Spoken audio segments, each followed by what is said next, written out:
Hablaremos hoy, una vez más, acerca de ordalías o juicios de Dios. Saben que eran aquellas pruebas que se hacían en la Edad Media, por ejemplo, a los acusados para probar su inocencia o culpabilidad. Por ejemplo, te tiraban al río y si te ahogabas eras culpable. Claro. O mejor todavía, si te ahogabas eras inocente. Si te ahogabas eras inocente, claro, totalmente, porque no tenías... Si te salvabas eras culpable. Bueno, hacer depender de un suceso generalmente improbable en el caso de la inocencia y casi fatal en el caso de la culpabilidad, la suerte de un acusado. La inocencia podía quedar demostrada en general si se operaba un milagro. Dice el cronista, que en este caso es Voltaire, que el origen de las ordalías se ha perdido en la noche de los tiempos, que era corriente en los pueblos primitivos, pero fue en la Edad Media cuando tomó importancia en la civilización occidental. Se usaban distintos sistemas. El más común era el de la prueba del combate singular. Claro. Combatías contra alguien y si ganabas eras inocente. Ahora, en algún caso podías delegar esa lucha, podías mandar a otro tipo en tu lugar. El famoso campeón era. El famoso campeón, claro. En ese caso hay que decir que la delegación llegaba hasta la derrota, porque ahí se suspendía. Claro. Quiero decir, tu representante perdía, pero no lo mataban a él, te mataban a vos. Una ordalía no muy frecuente era la que se efectuaba por medio del veneno. En Mantua y en Siena se conocieron episodios que dieron cuenta de este procedimiento. Había distintos matices, pero funcionaba más o menos así. Vos tomabas veneno y si te morías velozmente, bueno, indudablemente habías sido culpable. Pero si por casualidad permanecías un largo tiempo sin morir, retorciéndote pero sin morir, entonces esto daba cuenta de una fortaleza notable y a veces te perdonaban dándote un antídoto eficaz. Pero la verdad es que muy pocos resistían la violencia de los venenos italianos, que eran de una enorme eficacia, y no había personas capaces de aguantarlo ni un ratito. A veces se utilizaba también la curiosa prueba del pan y el queso, que no es pisar culpable inocente, culpable inocente, no. Esta ya se practicaba desde el siglo II en el Imperio Romano. El preso, el acusado de un delito, ante un altar debía comer cierta cantidad de pan y queso, mucha cantidad. Los jueces decían que si era culpable, la divinidad enviaría a uno de sus ángeles para apretarle el cogote de modo que no pudiese seguir tragando aquello que estaba comiendo. Bueno, esto sucedía casi siempre. Vos podías comer cierta cantidad de pan, queso, pero a las 70, 80 kilos sentías que no daban más. Claro. Entonces todos te decían, culpable, culpable. Ahí está el ángel. ¿No es cierto? Cuando el acusado empezaba a descomponerse, a ahogarse, a demostrar que no podía tragar una sola migaja más, decían, ha sido demostrada su culpabilidad. Otra ordalía con alimentos que cita Voltaire es la del pan de cebada, que debía tragarse entero, si me permiten la expresión. Todos los que fueron sometidos a tragarse ese pan murieron ahogados, así que vayan conjeturando qué pedazo de pan sería, ¿no? La prueba del hierro caliente, con perdón de la mesa puesta, era la más usada y la que mejor conocemos. Solo podemos agregar que según la jurisdicción se obligaba a caminar con un hierro en la mano distinta cantidad de pasos para que luego se examinaran las quemaduras.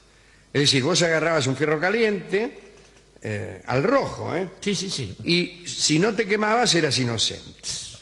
El hierro caliente era muchas veces sustituido por agua o aceite hirviendo o plomo fundido o algunas de esas bellezas. Bueno, en los dos primeros casos la ordalía consistía en tomar con la mano un objeto pesado que se encontraba en el fondo de un gran recipiente con agua o aceite hirviendo. En otro sitio se hacía pasar al acusado caminando descalzo sobre rejas de arado. ¡Pah! Y ese fue el suplicio impuesto a la madre del rey de Inglaterra, Eduardo el Confesor. La vieja superó la prueba, ¿eh? Caminó sobre las rejas de un arado y ni se moscó. Mejor dicho, ni se mosqueó. O ni se moqueó. Ni se moscó. Sí, sería inocente. Para mí estaba todo arreglado, pero bueno, no importa. La ordalía por el agua era muy practicada. Lo ataban al imputado de modo que no pudiese mover brazos ni piernas. Después lo tiraban al río o al mar. Curiosamente, como hemos dicho, se consideraba que si flotaba era culpable, entonces lo mataban. Por el contrario, si se hundía era inocente. La conozco esa justicia. Se pensaba que el agua estaba siempre dispuesta a recibir en su seno a un virtuoso. A eso le llamaban pensar. Claro que existía el peligro de que el inocente se ahogara, como evidentemente, pero eso no preocupaba a los jueces. Esta infinidad de ordalías se declaraba inocente a tipos que ya estaban muertos. Claro, sí. Pero bueno, por lo menos la familia quedaba con tranquilidad. No les expropiaban los bienes, es algo. En el siglo IX, Hincmaro de Reims, arzobispo de esa ciudad, recomendó mitigar la prueba, la prueba del agua, ¿no? Sí. Atando con una cuerda a cada uno de los que fuesen sometidos a esta prueba, para evitar, si es que se hundían, que permanecieran en el fondo demasiado tiempo, lo sacaban, bueno, qué sé yo. En la segunda mitad del siglo XII, el Papa Alejandro III prohibió los juicios de agua hirviendo, sí, el de hierro candente e incluso los duelos de Dios. El Cuarto Concilio Luterano, bajo el pontificado de Inocencio III, prohibió toda forma de ordalía, a excepción de los combates. Los defensores de la ordalía basaban su actividad en ciertos versículos del Antiguo Testamento, en los que algunos sospechosos de culpabilidad eran sometidos a una prueba consistente en beber una pócima preparada por los sacerdotes y de cuyo resultado se dictaminaba si el acusado era culpable o no. Para terminar, vamos a contar una hermosa historia. No sé cómo llamar al tipo, ya que se llamaba Wilhelm de Croix. ¿Y qué pronunciación agarro? No lo sé. Vamos a llamar al señor de Croix. Bueno, este muchacho era un noble de Flandes que allá por 1150 participó de un jolgorio ciudadano, una especie de fiesta de locos, como la que había, creo que el 1 de enero, una saturnalia de esa naturaleza. Está bien, es un flamenco, ¿eh? Es un flamenco, así que está bien su pronunciación mixta, Wilhelm de Croix. Entonces, muy bien.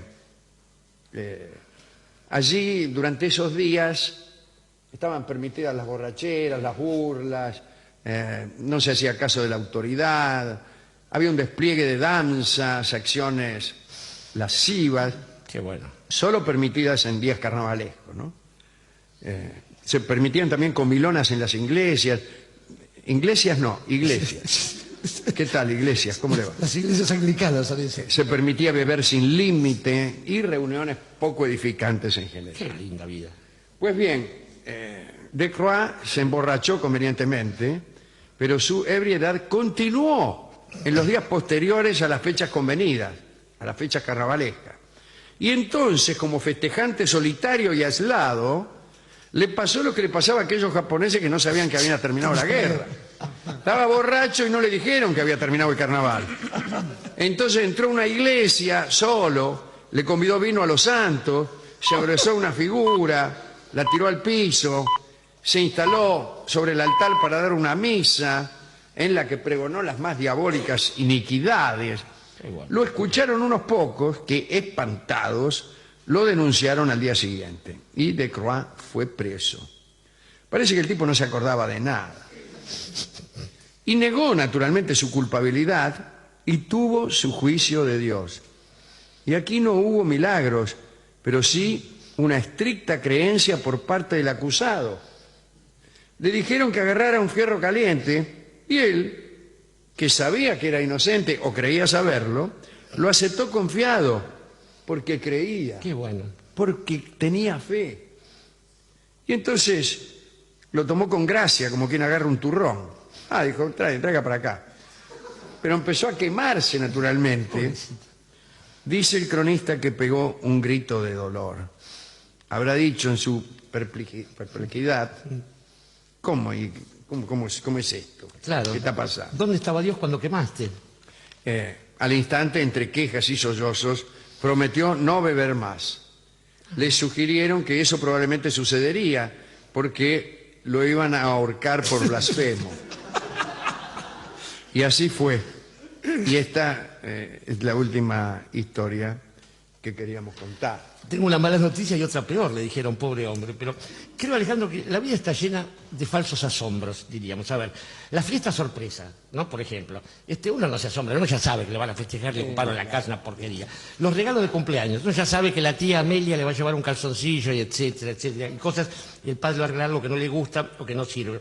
Los resultados electorales. Uno ya sabe previamente cómo van a salir las cosas, salvo el 24 de febrero y pasó una sola vez, el abandono de una pareja, el robo de una casa de veraneo. Digo, la vida está repleta de cosas que supuestamente nos van a dar una noticia no esperada o un resultado inesperado y son mentiras. Digo eso respecto de el resultado de un juicio, porque me atrevería a decir que la ordalía es una cosa, yo como un racionalista cínico me pondría a favor, por decir, bueno, así que vos crees en la justicia divina, crees en que se puede operar una voluntad superior a la de la física, a la del mundo palpable. Bueno, agarrate el fierro caliente y de paso... Era una burla para los creyentes. Era una burla para los creyentes, Alejandro, digámoslo claramente. O lo que es peor, era una burla para aquellos que pensaron en algún momento que la justicia era otra que la que ejercían los poderosos y con ellos la Iglesia, digo. Porque finalmente la cosa estaba decidida desde antes. Digo, yo creo que el asunto clave es el paso previo al momento en que uno se somete a la ordalía o al juicio de Dios. Esto es, allí donde nace una sospecha, donde alguien, un tipo, una mina, es sospechado de bruja, por ejemplo, de hechicero, de pecador, de borracho o de, adúltero, para decir algo tomado al azar. Digo, en ese punto de la discusión es donde nace la cuestión de aquello probatorio, de aquella situación en la cual va a haber una evidencia y de ahí eventualmente la obtención de una verdad y de esa verdad el saber si uno es culpable o inocente. Digo, ahí es donde creo que uno debe apelar a esos fenómenos que uno conoce no por santo ni por inocente, sino por culto en cuestiones de la física. Y decir, por ejemplo, bueno, mirá, si yo te hubiera engañado con esas dos que vos decís que por el mero hecho que están desnudas en el cuarto de al lado, entonces, cuando yo ponga este pedazo de jabón, el barquito no va a andar. Y después notar que la física, aquello que ignora el otro, le da a uno la razón. Y en ese caso, ante la mirada asombrada del otro y ante el propio cinismo, sí, uno puede decir, yo siempre creía en Dios. ¡Sorpresa! Sorpresa es el tango que vamos a escuchar ahora. Yo diría que en algunas cuestiones no ha variado tanto la justicia en Occidente. Totalmente, Alejandro. Porque a menudo los recursos de los desposeídos ante la justicia tienen tanta posibilidad como sobrevivir aquel tipo que atado de pies y manos era arrojado al fondo del mar. Incluso con la superstición accesoria, acá lo hemos hecho muchas veces en tono de sorna, esta cosa del auxilio de la ciencia y el ADN, el ADN en un lugar determinado. Digo, todas las pruebas en realidad están en función de una circunstancia, y esta circunstancia es lo que puede variar. Tiene más posibilidades de variar la circunstancia que lo culpabiliza el hombre de dinero que el desposeído, ¿no? Sorpresa es la que sintió el pobre Delcroix claro, cuando vio que se estaba quemando inocente y todo. Y sorpresa es este hermosísimo tango, hermosísimo y sencillo tango que canta Carlos Gardel.